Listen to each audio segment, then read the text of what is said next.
Selamat malam, Pak. Selamat malam. Perkenalkan, saya Dr. Kafi akan melakukan pemeriksaan pada malam hari ini Ya, Dok. dengan Bapak siapa? Haikal, Dok. Oh, Bapak Haikal ya. Umurnya berapa ya, Pak? 26, Dok. Oh, 26 ya. Tinggal di mana, Pak? Di Depok, Dok. Oke, baik, Pak. Jadi setelah melakukan anamnesis ya, Pak ya, dia selanjutnya akan melakukan pemeriksaan fisik pada bagian rongga mulut, perut, dan pada bagian genitalnya. Mungkin agak sedikit tidak nyaman karena akan dilihat, akan diraba, dan akan ditekan juga, Pak, dan akan sedikit dibuka. Apa Bapak bersedia? Bersedia, Dok. Oke, baik, Pak. Kalau bersedia, silakan ke bed ya, Pak ya.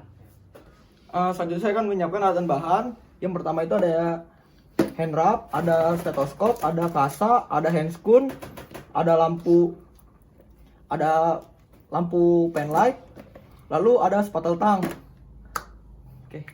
Baik, selanjutnya saya akan melakukan cuci tangan.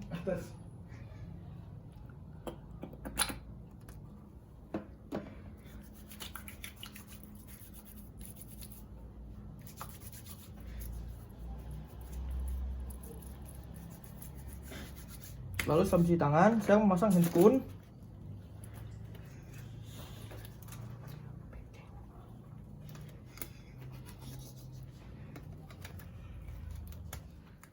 Baik, Pak, yang pertama saya akan melakukan pemeriksaan pada daerah sekitar mulut.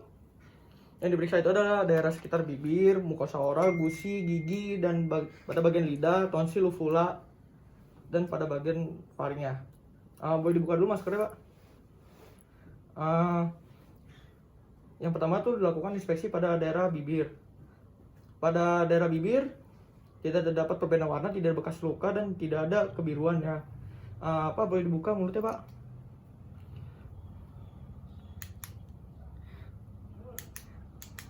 Pada bagian mukosa oral tidak ada bekas luka, tidak ada pembengkakan juga, tidak ada perbedaan warna.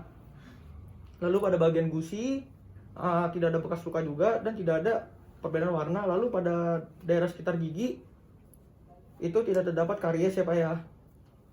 Terus selanjutnya, Pak, boleh dikeluarin lidah ya, Pak.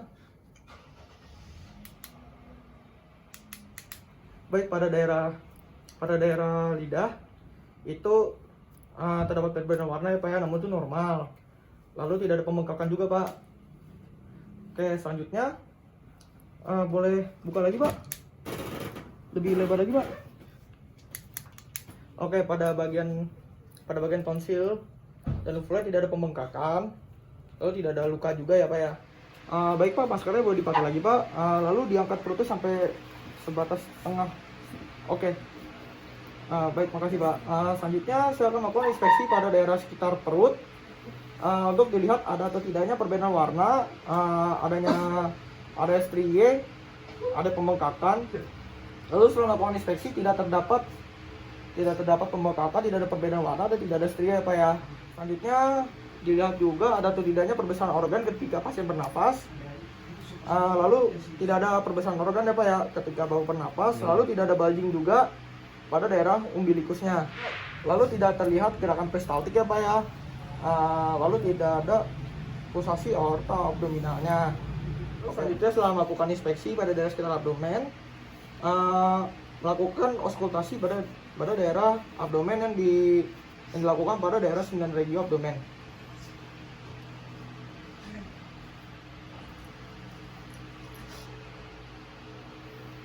Mau digini ya, Pak? Ya, Dok.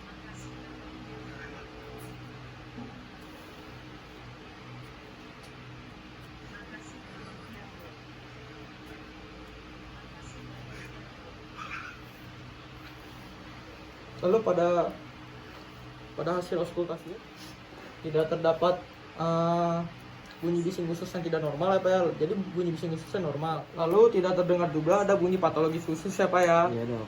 Lalu setelah melakukan auskultasi pada daerah abdomen, lalu selanjutnya saya akan melakukan perkusi pada daerah abdomen yang dilakukan pada 9 regio abdomen. Lanjutnya, Pak ya. Ya, Dok.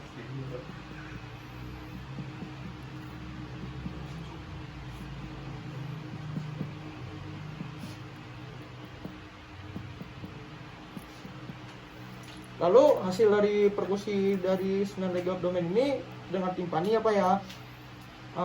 Tidak ada perbedaan bunyi. Lalu ada perbedaan bunyi pada regio hipokondrium kanan.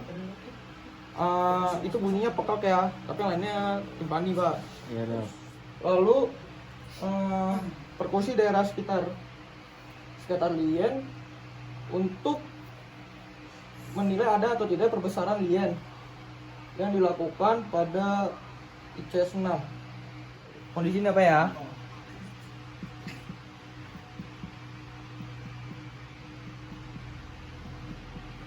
Baik Pak, tidak ada perbesaran lien ya Pak ya.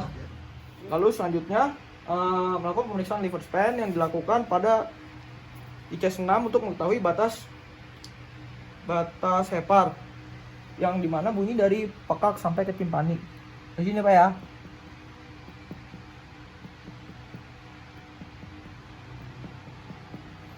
Oke, jadi setelah melakukan pemeriksaan liver span, heparnya tidak ada perbesaran ya Pak ya. Ya dok. Normal. Lalu selanjutnya melakukan palpasi pada daerah sekitar abdomen. Pak, kaki boleh tekuk Pak, kiri kanan. Lalu selanjutnya yang pertama dilakukan itu adalah palpasi superficial yang dilakukan pada 9 regio untuk melihat ada atau tidak nyeri tekan. Nanti kalau ada nyeri ngomong ya Pak ya. Ya dok. Nyeri nggak Pak? Tidak dok. Nyeri nggak Pak? Tidak dok. Nyeri nggak Pak? Tidak dok. Nyeri nggak Pak? Ya dok. Nyeri nggak Pak? Ya dok. Nyeri nggak Pak? Ya dok. Nyeri nggak Pak? Ya dok. Nyeri nggak Pak? Ya dok. Nyeri nggak Pak? Oke, jadi pemeriksaan palpasi superficialnya tidak terdapat nyeri apa ya, nyeri tekan. Lalu selanjutnya dilakukan palpasi dalam untuk mengetahui ada atau tidaknya nyeri tekan ketika ditekan lebih dalam. Mau di sini apa ya? Tidak dok. Ada nyeri nggak Pak? Tidak dok. Ada nyeri Pak? Tidak dok. Ada nyeri Pak? Tidak dok. Ada nyeri Pak? Tidak dok. Ada nyeri Pak? Tidak dok. Ada nyeri Pak? Ya dok. Ada nyeri Pak? Ya dok. Ada nyeri Pak? Ya dok. Ada nyeri Pak? Oke, jadi dari setelah pemeriksaan palpasi dalam tidak terdapat nyeri juga ya Pak ya. Ya dok. Terus dari ukuran juga tidak ada perbesaran. Lalu organ-organnya itu dia tidak ada perbesaran dan tidak bergerak ya dok ya. Ini normal dok. Dok lagi dok. Lalu pemeriksaan asites yang melakukan teknik shifting dullness, yaitu dia melakukan perkusi dari umbilicus ke lateral sinistra dan lateral dextra. Yang pertama ke lateral sinistra. Kondisinya apa ya? Ya dok.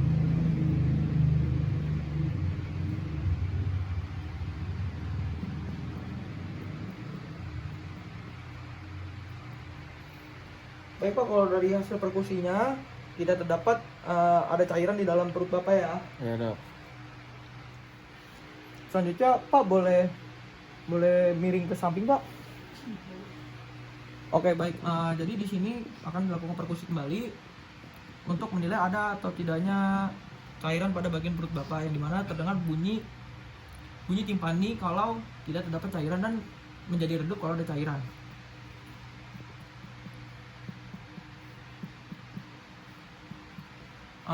Boleh balik lagi Pak? Oke, jadi setelah melakukan perkusi kembali itu tidak terdapat cairan ya Pak ya. Ya dok. Selanjutnya saya akan melakukan pemeriksaan teknik undulasi, yaitu untuk melihat juga ada atau tidaknya cairan dalam perut Bapak. Pak, tangannya boleh di tengah Pak, di persis tengah, di gini Pak.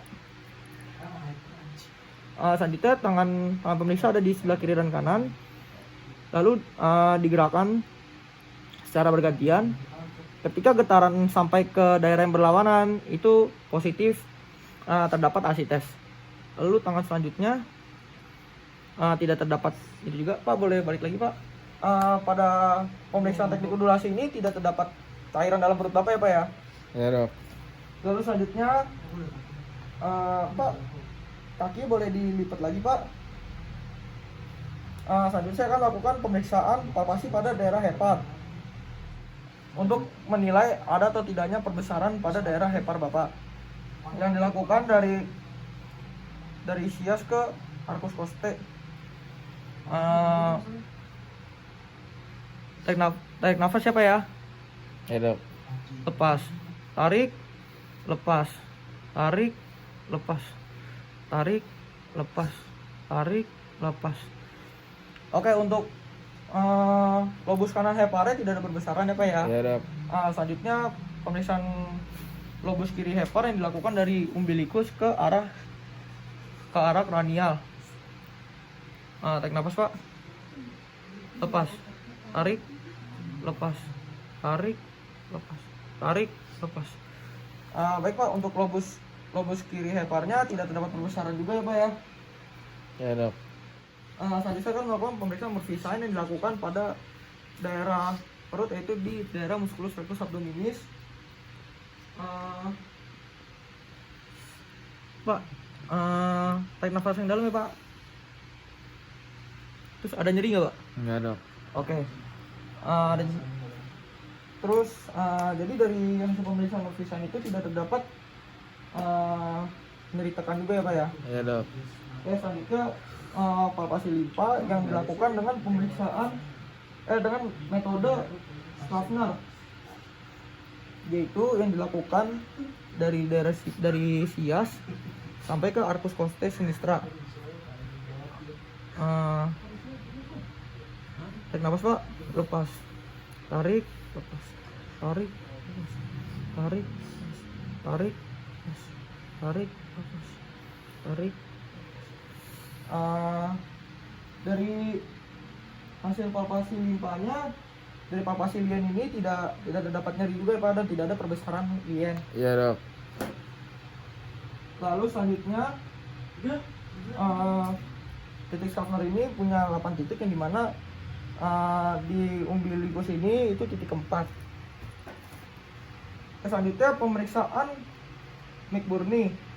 Selanjutnya saya akan lakukan palpasi pada titik McBurney yang dilakukan pada sias dextra untuk mengetahui ada atau tidaknya peradangan pada appendix veriformis atau yang biasa disebut appendicitis.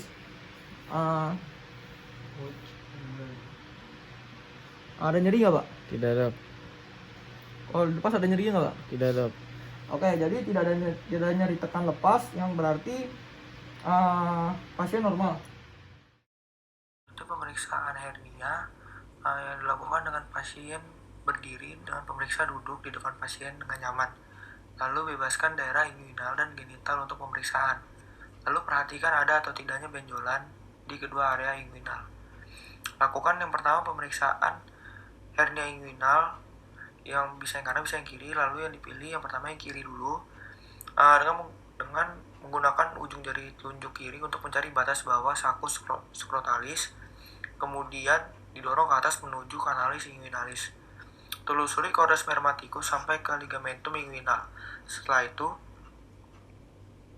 temukan cincin inguinal eksterna tepat di atas lateral dan dari tubercle pubis. Palpasi cincin inguinal eksternal dan dasarnya. Minta pasien untuk mengedan.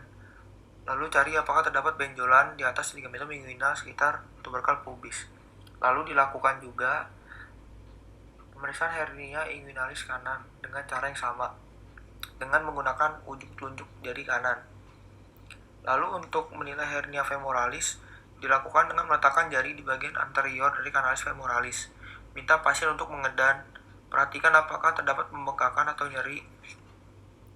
Jika pada pemeriksaan tampak massa pada skrotum, minta pasien untuk berbaring. Lalu penilaian apakah massa menghilang bila pasien berbaring.